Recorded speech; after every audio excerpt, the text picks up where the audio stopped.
Halo, Assalamualaikum warahmatullahi wabarakatuh. Perkenalkan, saya perwakilan dari kelompok 6 akan mempresentasikan mengenai pengujian hipotesis asosiatif, korelasi produk momen, dan koefisien Spearman rank. Di kelompok 6 ini ada 3 anggota. Yang pertama saya sendiri, Anjar Anggita Risa Songo dengan NIM 330, yang kedua ada Uswatun Hasanah dengan NIM 334, dan yang ketiga Rosmaya Rafida Al-Husna dengan NIM 348. Yang ketiga ada Rosmaya Rafida Al-Husna dengan NIM 348. Yang pertama saya akan menjelaskan pengujian hipotesis asosiatif. Lalu pengertian dari hipotesis asosiatif. Hipotesis asosiatif adalah jawaban sementara terhadap rumusan masalah asosiatif yang menanyakan hubungan antara dua variabel atau lebih. Menurut Gulo, tahun 2000, hipotesis asosiatif biasanya berada pada variabel yang memiliki kesamaan jenis data berupa data ordinal, interval, ataupun rasio, maupun salah satunya rasio atau interval. Perlu ditekankan bahwa hubungan asosiatif hanya menekankan bahwa kedua variabel sama-sama berubah. Lalu ada pengertian pengujian hipotesis asosiatif. Sebelum masuk ke contoh hipotesis asosiatif, perlu kamu ketahui pengujian adalah merupakan dugaan tentang adanya hubungan antar variabel dalam populasi yang akan diuji melalui hubungan antar variabel dalam sampel yang akan diambil dari populasi tersebut. Yang pertama, untuk itu dalam langkah awal pembuktiannya, maka perlu dihitung terlebih dahulu koefisien korelasi antar variabel dalam sampel. Baru koefisien yang ditemukan itu diuji signifikansinya. Jadi, menguji hipotesis asosiatif adalah menguji koefisiensi korelasi yang ada pada sampel untuk diberlakukan pada seluruh populasi. Yang kedua, bila penelitian dilakukan untuk seluruh populasi, maka tidak diperlukan pengujian signifikansi terhadap koefisien korelasi yang ditemukan, yang berarti peneliti tidak perlu merumuskan dan menguji instrumen statistik. Yang ketiga, terdapat 3 hubungan asosiatif: simetris sebab akibat atau kausal, interaktif atau saling mempengaruhi, lalu ada korelasi yang merupakan angka yang menunjukkan antara arah dan kuatnya hubungan antar variabel. Contoh pengujian hipotesis. Yang pertama, bentuk hubungan.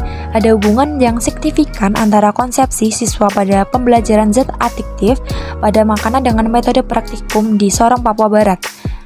Lalu bentuk pengaruhnya, ada pengaruh yang signifikan antara pembelajaran IPA dengan pendekatan topik dan tematik terhadap peningkatan keterampilan berpikir rasional siswa SD kelas 5 di kota Denpasar. Contoh lain, rumusan masalah asosiatif. Ada hubungan yang positif signifikan antara kepemimpinan kepala sekolah dengan iklim kerja sekolah. Hipotesis penelitian, terdapat hubungan yang positif dan signifikan antara kepemimpinan kepala sekolah dengan iklim kerja sekolah.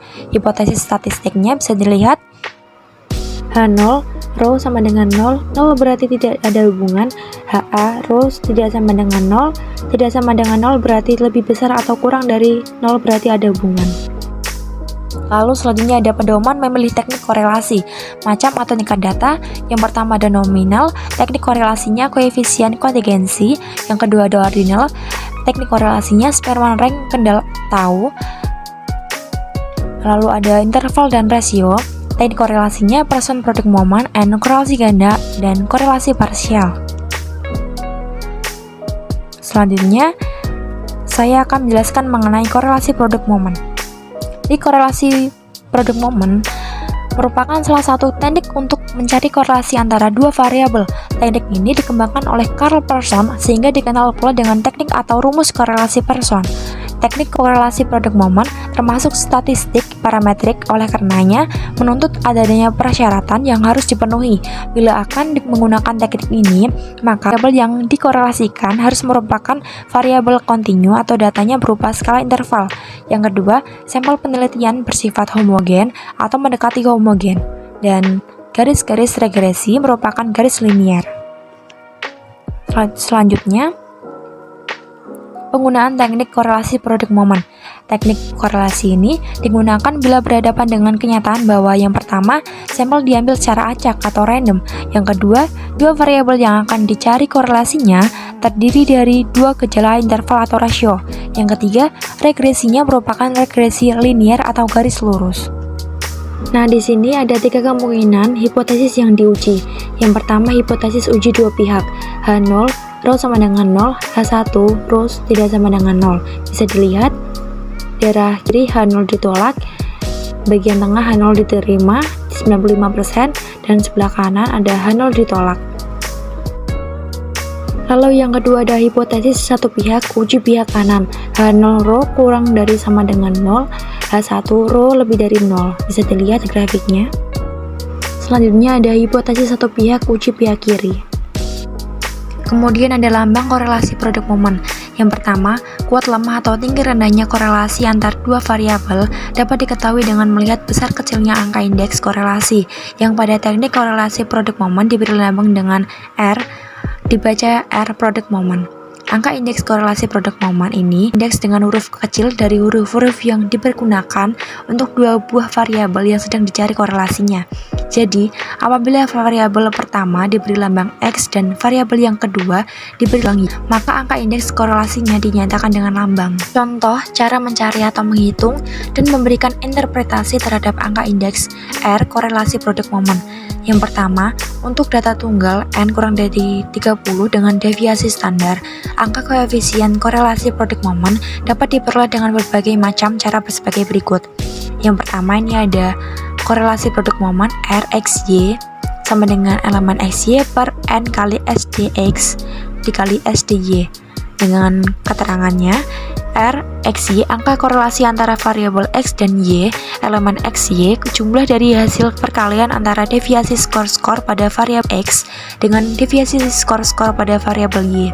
SDX, standar deviasi dari variabel X dan SDY dari variabel Y. N-nya, number of cache. Di slide selanjutnya ini ada contoh perhitungan. Misalnya, data yang akan dicari angka korelasinya adalah sebagai yang akan ditertera pada tabel berikut. Tabel pertama, nilai ujian 20 mahasiswa dalam mata kuliah statistik dan matematika. Ini ada subjek dari angka 1 sampai 20. Statistiknya diberi lambang X. Angkanya ada 28, 31, 52, 43, 80, 90, dan seterusnya. Lalu ada mata kuliah matematika dengan lambang Y. Dengan nilai ujiannya ada 20, 26, 28, 23, 37, dan seterusnya. Relasi dengan rumus di atas, diperlukan bantuan tabel kerja atau lihat gambar tabel dengan menempuh langkah-langkah sebagai berikut. Yang pertama, menghitung min dari masing-masing variabel MX dan MY. Yang kedua, menghitung deviasi tiap-tiap nilai di kedua variabel tersebut. Disebut dengan X untuk deviasi nilai-nilai variabel X dan disebut Y untuk deviasi nilai-nilai variabel Y. Ingat, jumlah deviasi harus sama dengan 0 atau elemen D sama dengan 0. Jika tidak, berarti terjadi kesalahan perhitungan. Yang ketiga, mengkuadratkan masing-masing deviasi dan menjumlahkannya untuk memperoleh standar deviasi variabel X dan Y, SDX, SDY. Yang keempat, memperkalikan tiap-tiap X dan Y yang sebaris dan masukkan ke dalam kolom XY, kemudian jumlahkan untuk memperoleh elemen XY. Selanjutnya ini ada perhitungannya, dan juga di sebelah kiri ada tabel-tabelnya. Jadi subjek 1 sampai dengan 20, tabel kerja di samping telah dapat diketahui.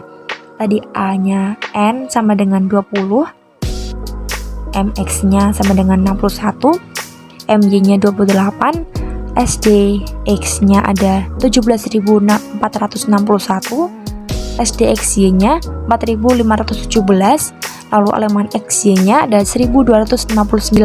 Selanjutnya diselesaikan dengan sebagai berikut. Tadi rumusnya kita tulis terlebih dahulu, lalu kita masukkan angka-angkanya dan diketahui hasilnya ada 0,798. Lalu selanjutnya ada koefisien Spearman rank. Nah, yang pertama, pengertian koefisien Spearman rank. Korelasi Spearman merupakan alat uji statistik yang digunakan untuk menguji hipotesis asosiatif dua variabel bila datanya berskala ordinal atau ranking. Nilai korelasi ini disimbolkan dengan dibaca rho karena digunakan pada data berskala ordinal. Untuk itu, sebelum dilakukan pengolahan data kuantitatif yang akan dianalisis perlu disusun dalam bentuk ranking. Yang B, kegunaan koefisien Spearman rank. Nah, korelasi rank order atau peringkat dipergunakan mengukur hubungan dua variabel yang keduanya mempunyai tingkat pengukuran ordinal. Parameter yang bisa dinyatakan hubungan keduanya ini juga kerap kali disebut dengan korelasi Spearman atau Spearman's coefficient of rank correlation.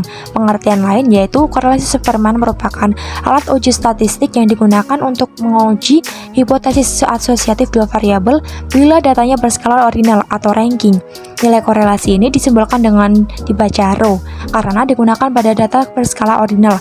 Untuk itu, sebelum dilakukan pengolahan data kuantitatif yang akan dianalisis perlu disusun dalam bentuk ranking.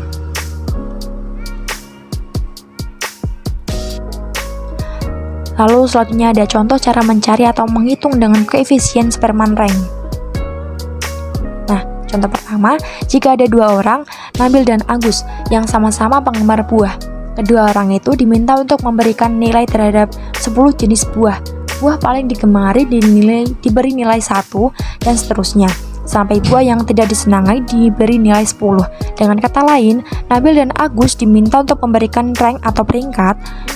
Pemberian rank ini bisa dibalik, maksudnya buah yang disenangi diberi nomor 10 dan seterusnya, sementara yang tidak disenangi diberi nilai 1. Lalu ini ada tabel hasil pemberian rank hipotesis nilai buah versi Nabil dan Agus. Dari nomor urut 1 sampai 10, nama buahnya ada buah salak, jambu, markisa, apel, manggis, pepaya, melon, mangga, jeruk, dan sawo. Dengan rank Nabil dan rank Agus bisa dilihat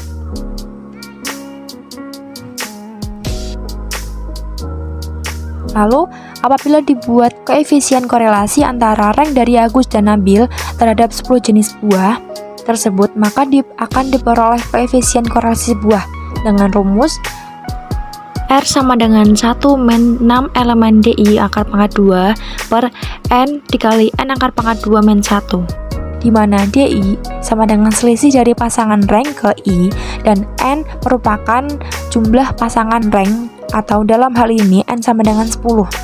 Rumus ini disebut dengan Spearman. Selanjutnya, ini ada tabel 3, tabel penolong perhitungan variabel. Diketahui rank Nabil, rank Agus, kita masukkan datanya, kemudian kita hitung selisih rank dengan lambang D, lalu ada D akar pangkat 2. Selanjutnya kita tulis rumusnya, ada R sama dengan 1 min 6 elemen DI akar pangkat 2 per N dikali N akar pangkat 2 min 1.